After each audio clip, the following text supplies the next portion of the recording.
Selamat datang di channel Simar Imam. Sembari mendengarkan tinggalkan like dan komentarnya bosku. Jangan lupa pasang headset kalian. Siapkan kopi dan camilan. Lupakan pahitnya kehidupan. Mari kita dengarkan sambil rebahan. Puan Tanah adalah dewa. Bab 79. Di tengah malam, Gu Qingyi yang tertidur dibangunkan oleh panggilan telepon. Setelah menerima panggilan telepon, dia tidak berniat untuk tidur lagi. Puan Gu, ada masalah di pasar saham Nasdaq. Setelah pasar dibuka, tiba-tiba seseorang membeli saham perusahaan tersebut dan menjualnya dengan harga rendah. Memiliki dana yang terbatas dan sulit untuk mempertahankannya. Harga saham sangat membutuhkan dana dalam jumlah besar untuk menyelamatkan pasar. Telepon itu datang dari Tang Yi, kepala distribusi New York, seorang mahasiswa berprestasi di Sekolah Keuangan Universitas Harvard. Gu Qingyi mengerutkan kening. Situasi mendadak di pasar saham AS membuatnya lengah. Kira-kira berapa modal yang dibutuhkan untuk menstabilkan pasar saham? Berdasarkan situasi saat ini, setidaknya dibutuhkan lebih dari 2 miliar dolar AS. Jika pihak lain terus menekan secara gila-gilaan di sore hari, akan dibutuhkan lebih banyak lagi. Meskipun situasinya buruk, suara Tang Yi tidak panik dan panik sangat tenang. Oke, saya akan mengumpulkan dana dan menghubungi Anda sesegera mungkin. Gu Qingyi percaya pada kemampuan Tang Yi dan tim keuangan di cabang New York. Masalahnya adalah ada kesenjangan dana yang besar. Pasar di Amerika sedang ramai, tapi di sini sudah malam, dan bank jika Anda tidak membuka pintunya, akan sulit mengirim uang. Satu-satunya cara saat ini adalah menghubungi pimpinan cabang asing lainnya untuk menggalang dana dan mendukung cabang New York dalam menyelamatkan pasar secepatnya. Meskipun dana cabang terbatas, itu lebih baik daripada tidak sama sekali. Di paruh kedua malam, Gu Qingyi hampir tidak bisa tidur. Panggilan telepon datang satu demi satu, dan perang tak terlihat terjadi dengan tenang. Keesokan paginya, Qin Ming muncul di pintu Bishui Manor Villa tepat waktu. Setelah menunggu beberapa saat, Gu Qingyi keluar dengan wajah lelah, matanya bengkak, dan dia jelas tidak bisa tidur nyenyak. Qingyi, kamu sibuk apa tadi malam? Kamu terlihat lesu. Qin Ming bertanya dengan prihatin. Ada masalah dengan saham perusahaan yang terdaftar di Nasdaq. Saya menghabiskan sepanjang malam mempersiapkan tanggapannya, jadi saya tidak bisa tidur nyenyak.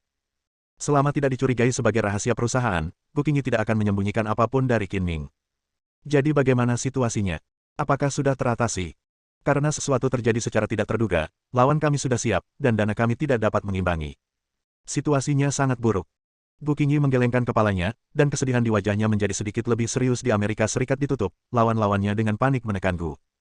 Harga saham grup telah anjlok dan hilang. Dana penyelamatan yang dibutuhkan melebihi 5 miliar dolar AS pada malam hari. Keadaan akan semakin parah. Akan terombang-ambing seperti ini selama beberapa hari berturut-turut, atau bahkan ada kemungkinan ambruk. Setelah mengatakan itu, Gu Qingyi bersandar di kursi belakang dan menutup matanya, jatuh dan tertidur tanpa sadar. Sesampainya di tempat parkir bawah tanah perusahaan, Qin Ming berbalik dan melihat Gu Qingyi meringkuk di kursi belakang, tidur nyenyak dan manis, seperti kecantikan tidur yang tak seorang pun sanggup mengganggunya. Sampai telepon berdering, Gu Qingyi terbangun. Dia mengeluarkan teleponnya dan melihat waktu sudah hampir jam 8:30. Kenapa kamu tidak membangunkanku? Kamu terlambat. Gu Qingyi memarahi dan buru-buru keluar dari mobil sambil menjawab telepon. Saya melihat Anda sangat lelah. Biarkan saya istirahat sebentar. Tubuh Anda adalah ibu kota revolusi. Jangan pingsan karena kelelahan. Gu Qingyi menutup telinga terhadap penjelasan Qin Ming dan berbicara cepat di telepon. Apa? Bank memperketat pinjamannya. Pinjaman maksimum 100 juta yuan. Lalu pinjamkan 100 juta yuan dulu, dan Anda berusaha semaksimal mungkin untuk mendapatkan lebih banyak. Hal yang sama berlaku untuk bank lain. Semakin banyak dana yang bisa Anda pinjam, semakin baik. Dalam 2 tahun terakhir, grup Gu telah berkembang pesat, dengan sebagian besar dananya diinvestasikan dalam konstruksi dan likuiditas yang terbatas. Untuk mengumpulkan cukup uang, semua pemimpin senior Departemen Keuangan pergi ke bank-bank besar yang memiliki hubungan kerja sama untuk membahas masalah pinjaman. Hal ini juga membuat Gu Qingyi merasakan tekanan yang belum pernah terjadi sebelumnya. Itu adalah tantangan terbesar yang dia hadapi setelah menjadi presiden, dan bahkan terkait dengan hidup dan mati perusahaan. Setelah keluar dari lift, Gu Qingyi masih menelepon dan bahkan lupa mengambil koran di kolom majalah. Biasanya, jika dia terlambat melakukan sesuatu, asistennya Sialan akan membawa koran ke kantor, tetapi hari ini Sialan juga disuruh keluar. Qin Ming lebih perhatian. Dia mengambil beberapa koran dan melihatnya satu persatu. Kecuali judul halaman depan harian Donghai, yang menerbitkan laporan tindak lanjut pencemaran nama baik mengenai insiden cedera di sebuah pabrik milik grup Gu, judul halaman depan surat kabar lain semuanya tentang klarifikasi fakta tentang insiden pemukulan tersebut. Ngomong-ngomong, Anda meminta Direktur Song untuk mengatur seorang sekretaris untuk datang ke kantor saya dan untuk sementara mengambil alih tugas Sialan. Gu Qingyi mendorong pintu masuk dan tidak melihat Sialan bisnis, tapi dia lupa satu hal adalah Song Luofei mengambil cuti sakit selama seminggu dan tidak masuk kerja. Qin Ming mengangguk, berbalik dan berjalan ke kantor sekretaris presiden. Gu Qingyi sangat sibuk sepanjang pagi, dan akhirnya mendengar kabar baik. 5 bank yang dia hubungi dapat memberikan pinjaman, dengan jumlah berkisar antara 100 juta hingga 500 juta yuan, tetapi jumlah total uangnya hampir setara dengan 300 juta dolar AS. Dolar. Jumlah yang dibutuhkan masih jauh dari cukup. Saat Gu Qingyi khawatir, dia menerima telepon dari Hou Junhao. Qingyi, saya mendengar bahwa saham perusahaan Anda telah ditekan dengan kejam, harga saham anjlok, dan Anda sangat membutuhkan dana. Kebetulan perusahaan kami memiliki 1 miliar dolar AS, yang kami rencanakan untuk diinvestasikan. Jika Anda tidak dapat mengumpulkan dana yang cukup, uang tersebut dapat dipinjamkan kepada Anda terlebih dahulu untuk memenuhi kebutuhan mendesak Anda. Kata-kata Hou Junhao seperti memberikan bantuan tepat waktu. Dengan miliaran dolar AS ini, meskipun tidak cukup untuk menyelamatkan pasar, hal ini dapat memungkinkan grup Gu menghadapi lawan-lawannya, mencoba menstabilkan pasar saham, dan mengulur lebih banyak waktu. Alis Gu Qingyi dipenuhi dengan kegembiraan. Terima kasih, saya akan mentraktirmu makan malam nanti. Mari kita bahas detailnya secara langsung. Oke. Ayo pergi ke Triumph Restaurant dekat perusahaanmu. Aku akan memesan kamar pribadi. Senyuman tak tertahankan muncul di wajah Hou Junhao, dan dia akhirnya mendapat kesempatan untuk membiarkan si cantik berinisiatif mengundangnya. Untuk makan malam. Ini adalah kesempatan sekali seumur hidup. Manfaatkan kesempatan ini untuk menangkap Gu Qingyi dalam satu kesempatan dan menjadi istriku yang baik, Hou Junhao. Restoran Triumph tidak jauh dari gedung perkantoran grup Gu, terletak di lantai atas gedung pencakar langit. Duduk di dekat jendela, Anda dapat melihat pemandangan seluruh kota Donghai populer di kalangan kelas atas. Ini adalah pilihan yang baik untuk pembicaraan bisnis dan kencan. Pada siang hari, Qin Ming mengantar Gu Qingyi ke restoran kemenangan. Di bawah bimbingan dua wanita penyambutan dengan ketampanan dan sosok yang baik, mereka berjalan ke pintu kamar pribadi. Selamat datang Nona Gu, Tuan mudaku mengundang Anda. Pintu berwarna kristal terbuka, dan seorang pengawal bertubuh sedang berjas hitam tersenyum sopan dan mengulurkan tangannya sebagai isyarat mengundang. Orang ini memiliki mata cerah, pelipis menonjol, dan ruas jari tebal ditutupi kapalan. Anda dapat melihat sekilas bahwa dia adalah seorang praktisi, dan dia memiliki keterampilan yang baik. Dua pengawal dikalahkan oleh Qin Ming satu demi satu. Hou Junhao menggunakan koneksi keluarganya untuk memilih pengawal dengan hati-hati. Pilih seorang master. Gu Qingyi masuk, dan pengawal berjas hitam mengulurkan tangan untuk menghentikan Qin Ming, dengan sedikit permusuhan di matanya yang tajam. Tuan mudaku hanya mengundang Nona Gu, tidak ada orang lain yang bisa mendekat. Kali ini, tujuan kunjungan Gu Qingyi adalah untuk meminjam uang. Dia tidak bisa menyinggung perasaan Hou Junhao. Dia menoleh ke Qin Ming dan berkata, kamu dapat menemukan tempat untuk makan dan perusahaan akan mengembalikan uangmu. Aku belum lapar, jadi aku akan menunggumu di luar. Qin Ming mengangkat bahu dengan acuh tak acuh ke arah pengawal berjas hitam, bersandar ke dinding dengan sembarangan, mengeluarkan rokok dan mulai merokok. Nak, ingat namaku, Hou Shelei. Konon kamu melukai dua adik laki-lakiku 2 kali. Aku akan berdiskusi denganmu lain kali ketika aku punya waktu. Pria yang menyebut dirinya Hou Shelei mencibir dengan dingin, kembali ke kotak, dan menutup pintu. Qin Ming bergumam dengan nada menghina, Hou Shelei, nama ini benar-benar mengejutkan. Qingyi, aku akhirnya bisa makan siang bersamamu. Kamu tidak tahu sudah berapa lama aku menunggu adegan ini. Hou Junhao meminta Gu Qingyi untuk duduk dan berkata dengan ekspresi harapan yang tulus. Ini kotak pasangan. Memang tidak besar, tapi dekorasinya sangat romantis, berisi bunga mawar merah. Ada pola bunga mawar berbentuk hati di tengah meja makan, seolah-olah itu adegan lamaran. Mencari bantuan dari orang lain, Gu Qingyi juga menyingkirkan ketidakpeduliannya dan sedikit tersenyum. Tuan Ho, saya benar-benar minta maaf. Ini bukan waktu yang tepat bagi Anda untuk mengundang saya sebelumnya. Saya terlalu sibuk dengan pekerjaan dan tidak bisa pergi. Dewi Gunung Es benar-benar tersenyum padaku, uang tetap penting, bahkan Gu Qingyi pun tidak kebal terhadap ini. Hou Junhao sangat gembira dan tersenyum lebih cerah. Saya juga tahu bahwa tidak mudah bagi Anda, seorang wanita, untuk mengelola grup internasional. Wajar jika Anda sibuk bekerja. Saya harap kita bisa menghabiskan lebih banyak waktu bersama di masa depan. Mendengar ada sesuatu dalam kata-kata Hou Junhao, Gu Qingyi berhenti berbasa-basi dan langsung ke topik. Grup Gu sangat membutuhkan dana kali ini. Terima kasih atas bantuan Anda. Saat pasar saham stabil, saya akan mengembalikannya kepada Anda sesegera mungkin beserta bunganya. Kita akan membicarakan tentang membayar kembali uangnya nanti. Karena Gu Qingyi tidak sabar untuk menyebutkan pinjaman uang, Hou Junhao berhenti bertele-tele. 1 miliar dolar AS milik perusahaan kini ada di tangan saya, dan dengan senang hati saya akan memberikannya kepada Anda dengan kedua tangan. Tapi masalahnya, bagaimanapun, jumlah uang ini relatif besar, dan itu milik perusahaan, bukan kepada saya secara pribadi. Saya ingin meminjamkannya kepada Anda. Saya harus menemukan alasan yang sah untuk mencegah direktur, pemegang saham, dan manajemen senior di bawah merasa tidak puas dengan saya dan menolak memberikan pinjaman kepada grup Gu kesulitan. Gu Qingyi menyipitkan matanya sedikit, mengira uang dalam jumlah besar ini tidak akan mudah untuk dipinjam. Lalu kenapa kamu mau meminjamkannya padaku? Hou Junhao tidak bisa menahan diri untuk tidak menggosok tangannya, merasa sedikit bersemangat melihat keinginannya akan segera terkabul. Qingyi, kamu seharusnya bisa memahami perasaanku terhadapmu. Jika kamu setuju untuk menikah denganku dan menjadi tunanganku, tidak ada yang akan keberatan meminjamkan uang ini padamu. Mendengar ini, Gu Qingyi tiba-tiba memasang wajah cantik dan menjadi marah. Melihat Gu Qingyi akan jatuh, Hou Junhao buru-buru menjelaskan, Qingyi, aku jelas tidak menggunakan uang ini untuk memerasmu. Aku bersumpah demi Tuhan bahwa cinta dan kekagumanku padamu tulus. Setelah mengatakan itu, Hou Junhao berdiri, berlutut dengan satu kaki di depan Gu Qingyi, mengeluarkan cincin berlian seukuran telur merpati yang telah dia persiapkan sebelumnya, dan sepertinya dia sedang melamar. Qingyi, menikahlah denganku. Aku berjanji hanya akan mencintaimu seumur hidupku. Aku tidak akan pernah meninggalkanmu dan menjadi tua bersama. Bab 80. Lebih baik mengatakannya daripada menyanyikannya. Terus terang, kamu hanya ingin menggunakan uang untuk memaksakan pernikahan, dan kamu bahkan dapat menggunakan metode yang tercela dan tidak tahu malu seperti itu.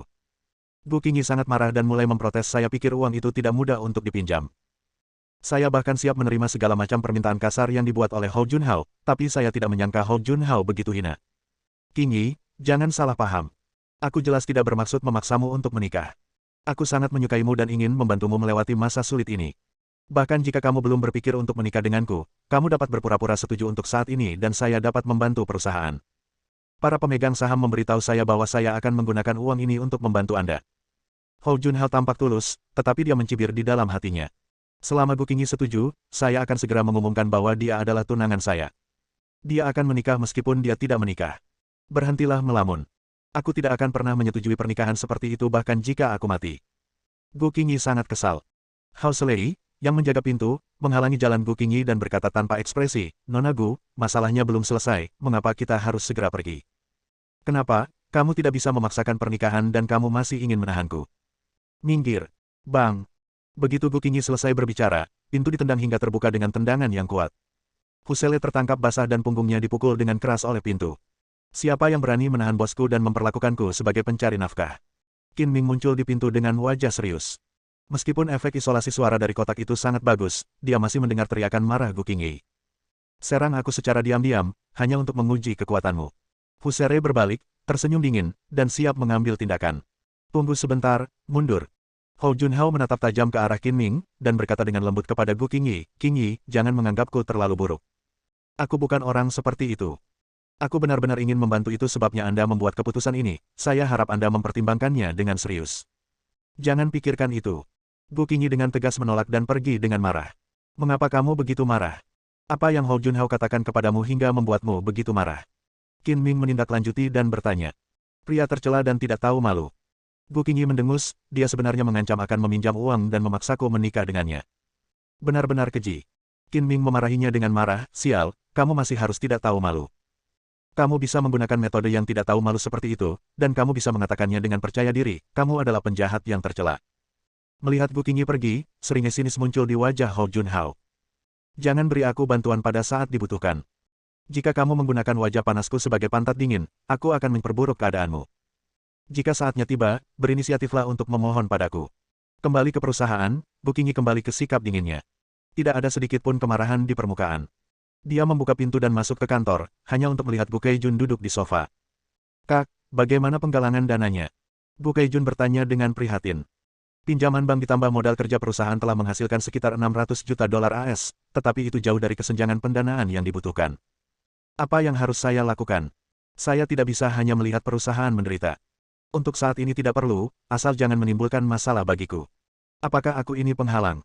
Sepertinya aku tidak berharga. Gu Keijun bergumam tidak puas dan keluar dari kantor dengan marah. Duduk di mejanya, Gu Qingyi menelepon. Bagaimana di bank? Apakah kamu sudah menyelesaikan prosedur pinjamannya? Ada yang salah dengan situasinya. Presiden bank berjanji dengan baik di pagi hari, tetapi sekarang dia tidak dapat menemukan siapapun, dan semua prosedur pinjaman mengelak. Bagaimana ini bisa terjadi? Gu Qingyi merasa tidak enak. Meskipun pinjaman dari bank sangat kecil, jumlahnya tetap ratusan juta. Anda kembali ke presiden. Apapun metode yang Anda gunakan, Anda harus menyelesaikan prosedur pinjaman dan mendapatkan dana sore ini. Ya, Tuan Gu, saya akan melakukan yang terbaik. Gu Qingyi menelepon orang-orang yang pergi ke bank lain untuk mengajukan pinjaman satu demi satu, tetapi ada yang tidak beres. Entah presiden tidak dapat ditemukan, atau pegawai bank asal-asalan dan tertunda dalam mengajukan pinjaman karena berbagai alasan. Sepertinya pesaing telah menimbulkan masalah lagi. Gu Qingyi sangat marah sehingga dia mengepalkan ponselnya erat-erat dan ingin membuangnya. Tidak bisa mendapatkan pinjaman bank hanya akan memperburuk situasi yang sudah buruk. Alisnya menegang dan ekspresinya menjadi lebih cemberut. Apa yang bisa saya lakukan? Sepanjang sore berlalu, dan ketika tiba waktunya untuk pulang kerja, Gu Qingyi mentransfer 300 juta dolar AS dari berbagai perusahaan. Ini sudah merupakan jumlah terbesar yang dapat diberikan oleh grup saat ini, dan tidak ada pinjaman bank yang disetujui. Melihat senja tiba dan pasar saham di Amerika Serikat segera dibuka, Gu Qingyi merasa cemas seperti semut di panci panas dan kehilangan ketenangan seperti biasanya. 1 sen saja akan membuat pria heroik bingung, apalagi wanita lemah seperti dia. Saat ini, Hou Junhao menelepon 3 kali berturut-turut, tetapi Gu Qingyi tidak menjawab. Bahkan jika pernikahan bisnis digunakan untuk menyelamatkan grup Gu dari krisis pasar saham, dia tidak akan memilih Hou Junhao. Di negara ini, ada banyak kelompok keluarga yang lebih kuat daripada keluarga Hou. Selama Gu Qingyi mengumumkan bahwa dia akan menikahkan dirinya dengan imbalan dana, saya yakin banyak keluarga besar akan datang mengunjunginya. Seorang pengusaha wanita berbakat dengan kecantikan dan kecerdasan, dan mereka ingin menikahinya ke dalam keluarga. Apakah kita benar-benar akan dipaksa untuk mengambil langkah ini? Gu Qingyi mengeluh berulang kali. Grup Gu adalah kerja keras dari 2 generasi keluarga Gu merasa tak berdaya dan pahit di hatinya. Jika kita menunggu 1 hari lagi dan masih belum bisa mengumpulkan dana, kita hanya bisa memilih jalur pernikahan bisnis. Malam itu, Gu Qingyi tidak pulang, malah mengajak beberapa orang dari Departemen Keuangan untuk mengamati pasar saham Nasdaq. Meskipun Gu Qingyi cukup aman di perusahaan, karena tugasnya, Qin Ming tidak pulang dan tetap berada di sisi Gu Qingyi. Melihat garis merah dan hijau di layar, Qin Ming pusing, pengetahuannya tentang pasar saham terbatas dan dia tidak bisa membantu banyak. Ada suasana yang menyedihkan di kantor Noda. Begitu pasar saham dibuka, para pesaing mulai menekan saham grup Gu. Harga saham turun drastis, dan nilai pasar grup Gu juga diam-diam menguap, menyusut drastis. Uang sebesar 300 juta dolar AS yang ditarik telah dikirim ke cabang New York. Uang dalam jumlah besar ini, yang setara dengan angka astronomi bagi masyarakat awam, diinvestasikan di pasar saham, tetapi gagal menghasilkan gelombang apapun dan ditelan oleh dana lawan yang sangat besar. Tuan Gu, selain lawan aslinya, lawan tak dikenal lainnya telah memasuki pasar saham dan juga menekan harga saham perusahaan. Setengah jam setelah pasar dibuka, Gu Qingyi menerima telepon dari Tang Yi. Pihak rekanan lainnya memiliki dana yang relatif lebih kecil, tetapi mereka juga memiliki dana yang sama. Hal ini tidak dapat diabaikan. Untuk menambah penghinaan pada luka, Gu Qingyi tersenyum dingin, jika kamu ingin menjatuhkan grup Gu, selama aku di sini, kamu bahkan tidak bisa memikirkannya. Lawan yang tidak dikenal menambahkan bahan bakar ke dalam api, menyebabkan Gu Qingyi membuat keputusan yang sulit. Setelah mempertimbangkan dengan cermat, dia mengeluarkan instruksi kepada cabang New York untuk menghentikan penanaman modal dan membiarkan harga saham turun. Tuan Gu, apakah kita akan mengaku kalah dan membiarkan pasar saham runtuh tanpa melakukan apapun? Tang Yi bertanya dengan bingung dan tidak mau. Saya punya pengaturan sendiri, lakukan saja apa yang saya katakan. Setelah menutup telepon Tang Yi, Gu Qingyi berkata kepada karyawan yang hadir, terima kasih atas kerja keras Anda, tidak perlu melihat stok lagi, pulanglah setelah pulang kerja. Saya akan memberi Anda hari libur besok siang, dan berangkat kerja tepat waktu pada jam 8 malam. Tidak ada yang bisa menebak niat Gu Qingyi, tetapi mereka tidak berani untuk tidak mendengarkan kata-kata CEO, jadi mereka semua bangun dan pulang. Segera, hanya Gu Qingyi dan Qin Ming yang tersisa di kantor. Ada ruang tunggu di lantai paling atas. Kamu bisa pergi dan istirahat juga. Aku ingin sendiri. Melihat ekspresi sedih dan sedih Gu Qingyi, Qin Ming merasa sangat tertekan. Berapa banyak uang yang dimiliki perusahaan? Mungkin saya bisa membantu Anda. Saya memahami kebaikan Anda, tetapi Anda benar-benar tidak dapat banyak membantu saya. Gu Qingyi berpura-pura tersenyum ringan, saya telah memikirkan cara untuk menyelesaikan masalah dana, sehingga saya dapat istirahat malam yang nyenyak. Menurutnya, keterampilan Qin Ming sangat kuat. Tidak ada yang perlu dikatakan dalam hal ini, tetapi Qin Ming tidak mungkin mendapatkan miliaran. Itu sama saja dengan fantasi apa saja, apalagi di mana Qin Ming. Oke, kalau begitu kamu harus tidur lebih awal, jangan begadang, dan jaga dirimu baik-baik. Qin Ming tidak berkata apa-apa lagi dan berjalan keluar. Hanya dirinya yang tersisa, Gu Qingyi duduk di ambang jendela, meringkuk seperti anak kucing yang terluka, bersandar di dinding, memandang keluar jendela dengan sepasang mata musim gugur yang indah, memandangi cahaya terang, tetapi dia merasakan perasaan yang dalam tak berdaya dan sendirian. Kakek, nenek, ayah, ibu, bagaimana kabarmu di dunia lain? Sambil bergumam pada dirinya sendiri, 2 garis air mata jatuh di sudut mata Gu Qingyi. Dia sangat kuat. Dia memimpin kelompok besar sendirian dan harus menanggung tekanan dari semua aspek setiap hari. Meskipun grup Gu menjadi makmur di bawah kepemimpinannya, dia berada di bawah tekanan yang semakin besar dan menanggungnya sendirian dan diam-diam. Termasuk Gu Qingyi, kerja keras 3 generasi mungkin akan hancur di tangannya, dan dia terpaksa mengambil jalan untuk menukar kebahagiaannya sendiri demi kelanjutan pengembangan grup Gu secara fisik.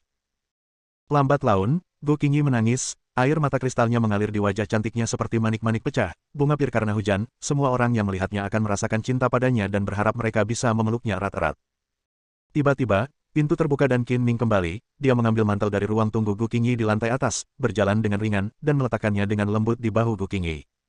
Mata Gu Qingyi berkaca-kaca, dan dia merasa seolah-olah itu adalah ayahnya. Dia melemparkan dirinya ke pelukan Qin Ming dan menangis dengan sedihnya, seperti anak kecil yang telah sangat dianiaya. Qin Ming merasa masam di hatinya. Hal yang paling memalukan dalam hidupnya adalah seorang wanita menangis, dan dia sangat takut untuk memukul punggung Gu Qingyi. Menangislah. Menangislah semua keluh kesahmu malam ini.